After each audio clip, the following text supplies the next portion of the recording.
मतदान हो रहे हैं आज सुबह से, आपको क्या लगता है, पूरा आप भ्रमण करके आए हैं, इंडिया गठबंधन कहाँ ठहर रहा है? पहले तो ये गठबंधन नहीं है, ये जनबंधन है, इंडिया जनबंधन है।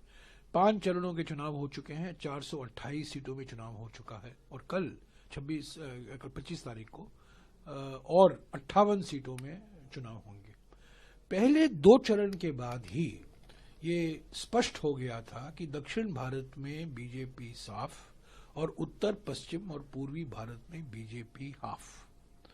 तो इंडिया जनबंधन को 4 जून को स्पष्ट और निर्णायक जनादेश मिलेगा। हमारे जो प्रधानमंत्री हैं, जो अपने आप को इंसान नहीं परंतु भगवान समझते हैं, वो निवर्तमान प्रधानमंत्री हैं और 4 तारीख को देश उनको टाटा बाय बाय अलविदा करेगी। लेकिन सर, बीजेपी के जो चुनाव हुए हैं वो 310 से ज्यादा सीटें नहीं, ऐसा तो नहीं दिखता। ये तो सिर्फ बोलने के लिए है। 19 अप्रैल के बाद जो प्रधानमंत्री की भाषा में, प्रधानमंत्री के चुनाव प्रचार में जो परिवर्तन आया है, जो बदलाव आया है, विकास की बात नहीं करते हैं। सबका साथ सबका विकास की बात तो है ही नहीं। मोदी की गारंटी 56 इंच की छाती को थपथपाकर मोदी की गारंटी चिल्लाते थे, वो सब खत्म हो गया है।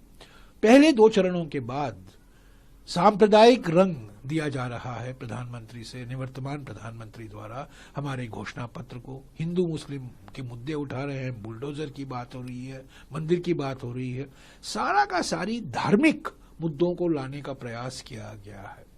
तो मैं समझता हूं ये सब बोलने के लिए है, अपने कार्यकर्ताओं को का हौसला बढ़ाने के लिए है कि 310 हम पार करेंगे। असली बात यह है कि 2 चरण के बाद इंडिया जनबंधन को स्पष्ट और निर्णायक जनादेश मिलना तय हो गया था, और खास तौर से उन राज्यों में जहां कांग्रेस का बिल्कुल सफाया हुआ था 2019 में। मिसाल के तौर से राजस्थान, महाराष्ट्र, मध्य प्रदेश, छत्तीसगढ़, उत्तर प्रदेश, कर्नाटका, तेलंगाना, हम तो बिल्कुल साफ हो गए थे 2019 में। और यहीं तो सीटें, ज्यादातर सीटें बीजेपी को यहीं से तो आई थी, और सीटें तो नहीं बढ़ा सकते हैं इन राज्यों में। तो उनका घटना बिल्कुल तय हो चुका है, उनको जनादेश मिलने की कोई गुंजाइश नहीं है। ये निवर्तमान प्रधानमंत्री हैं, और जो 310 का दावा कर रहे हैं वो निवर्तमान गृह मंत्री हैं। सर, एक महत्वपूर्ण है कि आज मतदान हो रही है, बहुत महत्वपूर्ण जगह है। क्या लगता है आपको, क्योंकि गठबंधन के हिसाब से देखा जाए महत्वपूर्ण जगह, हम एक मजबूत गठबंधन है। झाड़ू को इस्तेमाल करने के लिए हाथ की जरूरत होती है, तो ये हाथ और झाड़ू का गठबंधन है। दिल्ली में 7 सीटें हैं दिल्ली में, और मुझे पूरा विश्वास है कि 7 सीटों में